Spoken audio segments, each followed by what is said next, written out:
तमिलनाडु की राजनीति में एक बड़ा सियासी विवाद सामने आया है। विजय की सरकार को गिराने की कथित साजिश का दावा किया गया है। पार्टी का आरोप है कि उसके विधायकों को करोड़ों रुपए की रिश्वत देकर सरकार को अस्थिर करने की कोशिश की गई है। मीडिया रिपोर्ट्स के मुताबिक इस साजिश के तहत टीवीके के 15 विधायकों से एक साथ इस्तीफा दिलाकर सरकार को अल्पमत में लाने की योजना बनाई गई थी। मामला तब सामने आया जब टीवी के विधायक डॉक्टर एन इलैयाराजा ने पुलिस से शिकायत दर्ज कराई। इलैयाराजा का आरोप है कि उनसे तमिलनाडु विधानसभा के स्पीकर के खिलाफ आने वाले अविश्वास प्रस्ताव में एक खास तरीके से वोट देने के लिए संपर्क किया गया। इसके बदले उन्हें 35 करोड़ रुपए तक की रिश्वत देने की पेशकश की गई। विधायक का कहना है कि उन्होंने इस प्रस्ताव को तुरंत ठुकरा दिया। शिकायत के बाद पुलिस और खुफिया एजेंसियों ने जांच शुरू की। जांच के दौरान चेन्नई की एक कंसल्टेंसी फर्म से जुड़े 3 लोगों को गिरफ्तार किया गया। जांच एजेंसियों का दावा है कि इन लोगों ने कथित तौर पर डीएमके नेता सेंथिल बालाजी से संबंध होने की जानकारी मिली है। हालांकि इस संबंध में जांच अभी जारी है।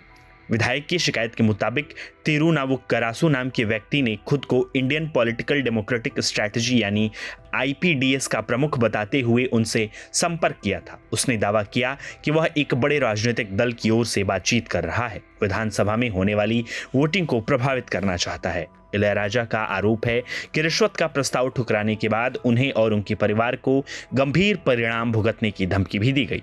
इस शिकायत के आधार पर पुलिस ने मामला दर्ज कर जांच आगे बढ़ाई। इस पूरे विवाद के बीच टीवीके के मंत्री सिटी निर्मल कुमार ने डीएमके पर गंभीर आरोप लगाए हैं। उन्होंने कहा कि डीएमके एआईडीएमके प्रमुख एड्डापी के पళनिस्वामी के साथ मिलकर विजय के नेतृत्व वाली सरकार को गिराने की कोशिश कर रही है। उनका दावा है कि पार्टी के कई विधायकों को 20 करोड़ से 50 करोड़ रुपए तक का ऑफर दिया गया है। दल बदल के लिए लगातार संपर्क किया गया है। वहीं डीएमके ने इन सभी आरोपों को पूरी तरह खारिज कर दिया है। पार्टी प्रवक्ता ए सरवनन ने कहा कि टीवी के बिना ठोस सबूत के सनसनी फैलाने की कोशिश कर रही है। उनका कहना है कि अगर पार्टी के पास पुख्ता प्रमाण है तो उन्हें जांच एजेंसियों के सामने पेश करना चाहिए। उन्होंने यह भी कहा कि विजय और सेंथिल बालाजी के बीच पहले से राजनीतिक मतभेद रहे हैं और इन्हीं मतभेदों के चलते इस तरह के आरोप लगाए जा रहे हैं।